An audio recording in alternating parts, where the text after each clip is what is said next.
Berikutnya, silakan. Oke, assalamualaikum warahmatullahi wabarakatuh. Waalaikumsalam warahmatullahi wabarakatuh. Terima kasih atas waktunya. Saya perkenalkan diri, nama saya Mahfud dari Mata Pos Digital dalam Bros TV atau Bros TV. Menyambung pertanyaan dari rekan kami sama jurnalis. Kalau bicara perlindungan itu kan kita terkait dengan beberapa peraturan, diantaranya itu Undang-Undang Jabatan Notaris, yaitu pasal 66 dan seterusnya. Di situ kan jelas dikatakan. Pertanyaannya, saya lebih jauh lagi, itu jika para penghadap dan sebagainya atau kliennya yang berbuat tanda petik bermasalah, kemudian bagaimana dengan jika ada oknum notaris yang melakukan sebaliknya? Apa sikap dari ketua pengurus? Karena kan kalau bicara materi hari ini kan menyangkut majelis kehormatan notaris wilayah, majelis pengawas wilayah, itu kan terkait dengan organisasi dan jabatan notaris. Kita harus pisahkan antara jabatan dengan organisasi. Kenapa? Ya karena kan kalau jabatan berarti pekerjaannya, organisasi berarti kan tentang etikanya. Nah, pertanyaan yang mendasarkan kami itu, bagaimana kalau ada oknum notaris yang melakukan hal sebaliknya, melakukan pemalsuan, memasukkan dokumen palsu? Kenapa? Karena dalam AHU, ketika memasukkan dokumen itu tidak ada koreksi. Di input, yakin dokumen Anda yang masukkan sudah benar, ada pertanyaan lagi, yakin? Ketika diklik maka terjadilah perubahan dan disitulah terjadi banyak permasalahan. Saham hilang, perusahaan orang berubah dan sebagainya. Itu pertanyaan yang pertama, melengkapi pertanyaan kawan saya. Yang kedua, tentang permasalahan yang saat ini terjadi, yaitu di hari ini ada dua kegiatan bersamaan, yang satu perlindungan, yang satu mengenai komperwil. Saya mengambil istilah tidak ada asap kalau tidak ada api. Ini kan berawal khususnya di Jawa Barat, saya tidak akan sangkut pautkan dengan kongres atau kongres luar biasa. Kenapa? Karena kalau kita bicara kongres atau kongres luar biasa, 12 sisinya akan menyatakan saya yang benar.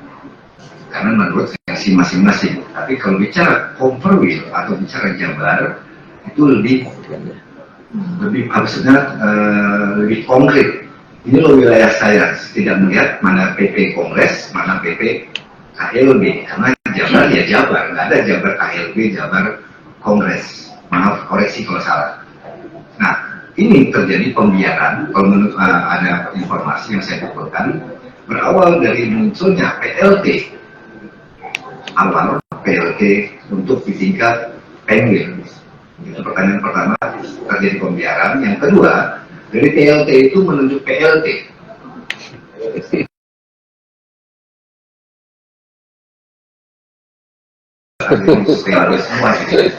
Nah, terakhir hari ini dari kumpulan para PLT ini menyelenggarakan komperwil. Nah, kalau koreksi kalau saya salah, saya baca di anggaran dasar rumah tangga, yang namanya PLT itu kan komperwil, bukan komperwil. Kalau penwil, komperwil, kecuali lewat bahasa waktu dan sebagainya. Nah, bagaimana sikap menyelesaikan permasalahan yang ada di khususnya di Jabar yang seakan-akan terjadi pembiaran sejak munculnya PLT hingga munculnya komperwil pada hari ini, yang menjadi sasaran adalah Pemda Sukabumi. Terima kasih. Ya, mungkin satu yang terkait dengan kegiatan hari ini, bagaimana kalau pelakunya adalah oknum notaris gitu ya, nanti itu akan disampaikan oleh Pak Ketua. Kebetulan Pak Ketua adalah juga MKMW gitu ya, jadi pas pertanyaannya. Kemudian yang kedua tadi terkait dengan dua kegiatan bersamaan. Kegiatan yang mana Pak? Kegiatan Penwil Jabar hanya satu hari ini. Oke, kemudian saya cuma nanya kegiatan yang mana yang bersamaan. Kegiatan Penwil Jabar cuma satu hari ini. Kemudian terkait dengan itu karena berkaitan dengan keorganisasian, nanti mohon kesediaan Pak Dian untuk menyampaikan terkait pertanyaan Bang Mahfud yang kedua, pembiaran atas PLT. Di kami tidak ada PLT Bang, jadi tidak ada yang kami biarkan. Itu semuanya yang silakan Pak Ketua. Baik, terima kasih Mbak Saifil. Spill-spillnya Mbak Saifil, ajib ya. Pertama, nanti saya insya Allah di sesi kedua memberikan materi terkait pertanyaan-pertanyaan tadi, Teh Siska, ya, kalau bisa meliput juga mengenai bagaimana tadi sempat saya sampaikan menjawab pertanyaan pertama tadi mensrea. Kalau pertanyaan Bang Mahfud tadi kan bagaimana dengan oknum notaris yang ada mensrea. Kalau sudah ada mensrea berarti dia pelaku perbuatan jahat. Kami mohon maaf tidak bisa menyebut dia sebagai notaris tentunya. Ya, dan tentunya dalam hal ini Undang-Undang Jabatan Notaris sudah mengatur. Kita ada bicara perlindungan hukum, nanti pada turunannya kita bicara mengenai tanggung jawab pada pidana, perdata, administratif, dan etik. Ada Pak Pri selaku Wakil Ketua DKW juga dari sempat disinggung.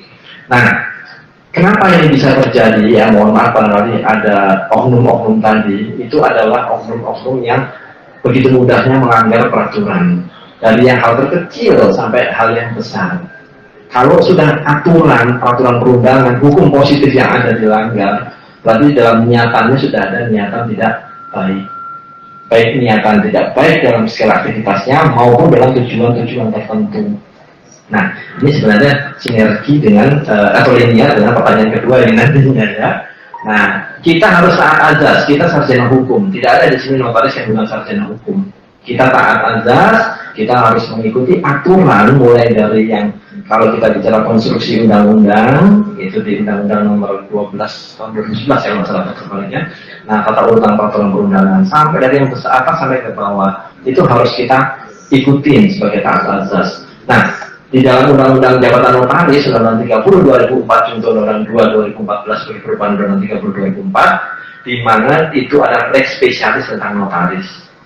Kalau sudah notaris tidak menjalankan apa yang diatur di situ, sudah mulai muncul itu nanti niatan-niatan atau hal yang tidak benar tadi. Dan tentunya kita akan bicara equality before the law. Siapapun tidak menang dulu, pun oknum notaris berbuat jahat, ya silakan hukum yang akan membuktikan. Delik pidana maksudnya karena aparat penegak hukum. Maka kami tentu tidak akan melindungi teman-teman yang melakukan kejahatan. Karena tidak akan ada bedanya pelaku kejahatan dengan pelindung pelaku kejahatan. Itu pertanyaan yang kedua. Buat fenomena tadi pembiaran, tidak ada pembiaran ya Mbak Dewi ya, dalam hal ini kita semua langkah jelas. Bahkan kami tanya dengan Kabupaten Sukabumi, aturannya apa setelah ini mekanismenya? Ya konver dahulu. Kami katakan coba dipelajari ADART, apa masih ada rasa PLT? Kami sudah selesai konverwil. Kami sudah melakukan proses konverter dengan jangka waktu yang ditentukan. Ada yang kelewat waktu, kami ada PLT. Yang Pak Ketua ya, untuk melaksanakan itu. Selesai waktunya habis, jadi tidak ada lagi PLT. Ayo kita taati bersama. Kita belajar. Mohon maaf kalau saya yang salah ya terkait dengan ketentuan ADART kita. Mungkin nanti Pak Wabidor akan menambahkan dan Pak DKW juga bisa memberikan bagaimana sanksi pembiaran. Itu sudah disinggung tadi sama Pak DKW tadi kan. Nah itu. Mangga Kang Dian. Baik, terima kasih Pak Mahfud juga. Terima kasih pertanyaannya terkaitan dengan organisasi itu sendiri jelas. Sebetulnya dari Pak Mahfud sendiri tadi sudah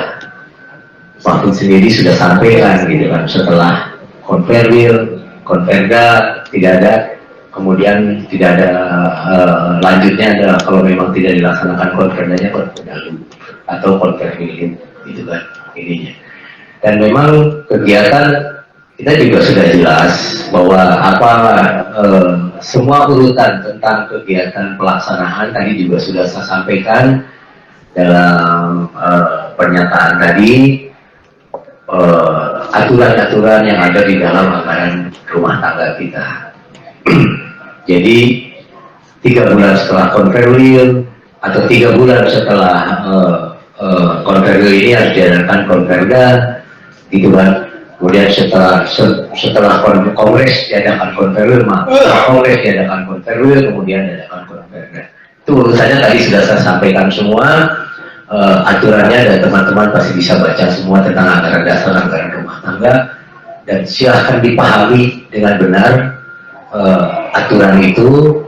Dan saya rasa jangan diartikan atau diterjemahkan atau penafsiran suka-suka. Penafsiran sudah jelas sebetulnya semuanya. Kalau penafsiran suka-suka ya suka-sukanya dia, gitu kan. Jadi kita aturan sendiri lagi kalau begitu. Itu aja barangkali. Jadi secara aturan sudah kami sampaikan semua, lebih jelas, dan saya rasa cukup. Itu sudah diketahui semua oleh rekan-rekan. Terima kasih. Oke, terima kasih. Saya menyambung pertanyaan. Sebentar Bang, Pak Pri ada tambahan? Boleh? Ini yang antusias justru wartawan ya nih. Karena banyak pesanan ya. Baik. Benar. Ketawa ada banyak pesanan nih. Baik, saya menyambung dari rekan Ketua Dodi sama Kang Dian, bahwa kenapa ada dua agenda acara hari ini, gitu kan? Ya, memang tadi dikatakan sekretaris, yang mana kita cuma satu, tapi tidak tutup mata karena di Dekan Mahfud ada dua. Ini pemicunya adalah bahwa mereka tidak taat dengan ADRT, sehingga ADRT bisa ditafsirkan masing-masing orang. Itu tafsir suka apa? Suka-suka, ini yang terjadi itu satu. Kalau kita selalu pengurus dan insan dari anggota suatu organisasi, pejabat umum ini membaca ADRT dan mengerti ADRT dengan benar, tidak ada seperti ini. Nah, ini adalah rentetan yang terjadi dari pusat tentunya, berimbas ke bawah. Kedua, ada keinginan yang sangat ambisi belum tercapai dari personil tersebut. Ini kan pemicunya. Ya. Kemudian ada hati yang terluka di organisasi personilnya, dan kemudian personil tersebut tidak sabar menunggu waktu yang akan datang untuk bersaing kembali. Jadi artinya mau instan. Kenapa bisa mau instan? Tadi sudah saya katakan di depan tadi, ada yang terluka menafsirkan ADRT masing-masing, maka terjadilah dua itu di sini. Ya, solusinya apa? Ya tentu kita sudah sama-sama tahu tadi saya katakan, maka melalui DKD pengurus daerah panggil tuh anggotanya. Kita bicara Jabar ya. Kenapa Anda melakukan seperti ini? Alasan Anda apa? Kan gitu. Sesuai ADRT ini setelah tidak boleh karena sudah ada Penwil, sudah ada Pemda, sudah ada DKD. Nah, tetapi hal ini tidak semudah itu. Tinggal dibuat berita acara bagi Pemda dan DKD, sampaikan ke tingkat wilayah, ke Penwil dan DKW. Begitu juga nanti tingkatannya ke PV dan ke DKP. Itu strukturnya yang benar. Tetapi intinya memang di organisasi notaris kita ini sangat dinamis, berkembang sekali. Bahkan contoh, seminar hari ini aja bisa dalam tempo 4 hari diselenggarakan dengan jumlah yang maksimal. Ini kan dinamis. Jadi tidak bisa dihitung dengan 1 kali 1, 1 tambah 1. Karena di kedinamisan tersebut, kebutuhan dari anggota tersebut, maka itu akan terselenggara. Tetapi intinya, maka tadi dikatakan di depan, dengan apa tuh jorgannya, motonya tadi itu, guyup, bersatu pasti kuat. Itu maknanya di depan. Jangan ditepuk dada kayak selera, saya ini mau kemana? Kalau ditepuk dada saya mau kemana, itu yang tadi ada barisan, kurang selesainya, kurang ambisi tadi tidak tercapai, sakit hati. Tapi kembali kepada ADRT, tunggu hari esok, berjuang kembali. Ya, itu yang benar. Dan dari saya terakhir DKW, yaitu tadi mekanisme Pemda, DKD, DKW, PNW, PP terus dijalankan. Itu saja, terima kasih.